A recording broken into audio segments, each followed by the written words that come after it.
তোমরা একটা খুব সুন্দর প্রজাপতি বানাতে পারো পুরনো ম্যাগাজিনগুলোকে ব্যবহার করে। দুটো আলাদা রঙের পৃষ্ঠার ত্রিকোণ কেটে নাও। তারপর এই ত্রিকোণকে ফোল্ড করতে করতে প্লিটস বানিয়ে নাও, ঠিক এইভাবে।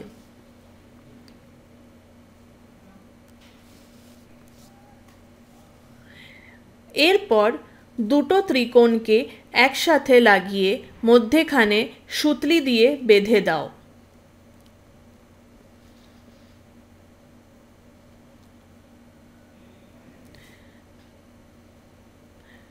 এটা দেখতে একদম প্রজাপতির পাখনার মতো লাগবে।